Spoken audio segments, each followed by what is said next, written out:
सबा आज़ाद का इंस्टाग्राम पर छलका दर्द। सबा आज़ाद एक बेहतरीन अदाकारा है जिन्हें आपने रॉकेट बॉयज शो में देखा होगा। उसके अलावा सबा आज़ाद एक बेहतरीन सिंगर के साथ साथ वॉइस ओवर आर्टिस्ट भी है। पर लोगों के बीच उनकी पहचान तब ज्यादा बनी जब ये खबर आई कि ऋतिक रोशन उन्हें डेट कर रहे हैं। खैर, ये हमारे समाज की गलती है जहाँ पर हम औरतों से ज्यादा मर्दों पर जोर देते हैं। सबा आज़ाद ने खुलकर इंस्टा पर काम न मिलने पर अपनी बात रखी। सबा पोस्ट में लिखती है कि अपनी नेचुरल जगह पर वापसी, मैं 2 साल बाद वॉइस ओवर रिकॉर्ड कर रही हूँ। सबा ने आगे और भी पोस्ट किए और बताया कि उन्हें 2.5 साल से कोई काम नहीं मिल रहा है। आखिर क्यों? आप लोगों में से कुछ लोगों को पता होगा और कुछ लोगों को नहीं कि मैं पिछले 15 सालों से as a voice over artist काम कर रही हूँ। इस दौरान मुझे कम से कम 200 से ज्यादा एड्स में काम करने का मौका मिला। वॉइस ओवर मेरे 3 कैरियर में से एक है और ये मेरे लिए सबसे ज्यादा क्रिएटिव और आर्थिक तौर पर फायदा पहुंचाने वाला काम रहा है। मैंने बेहतरीन डायरेक्टर्स के साथ काम किया है, कई बेहतरीन एड्स में आवाज भी दिया है। पहले मैं हर महीने 6 से 8 वॉइस ओवर रिकॉर्ड करती थी,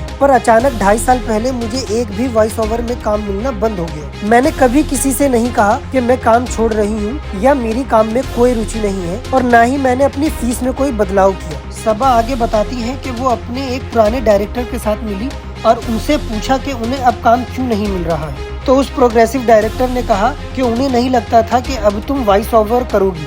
डायरेक्टर का इशारा था ऋतिक रोशन की तरफ। सबा ने आगे ये भी बताया कि प्रोग्रेसिव नेचर का ये बंदा जब ऐसा सोच रहा है, ये सुनकर मेरा दिमाग खराब हो गया। आखिर वो कैसे सोच सकते हैं कि जिसे मैं डेट कर रही हूँ उसकी वजह से मैं ये सम्मानित काम छोड़ दूंगी। हम किस अंधेरे युग में जी रहे हैं जहाँ लोग ये सोच लेते हैं कि अगर किसी सफल आदमी के साथ हैं तो हमें अपना बिल पे नहीं करना, हमें अपना रेंट पे नहीं करना। आपको बता दें कि सबा आज़ाद और ऋतिक रोशन पिछले 2.5 सालों से एक दूसरे को डेट कर रहे हैं। आखिर में सबा आज़ाद लिखती हैं कि मैं आपको फिर से बता दूं कि मैंने ये काम नहीं छोड़ा है। चलिए आइए रिकॉर्डिंग करते हैं।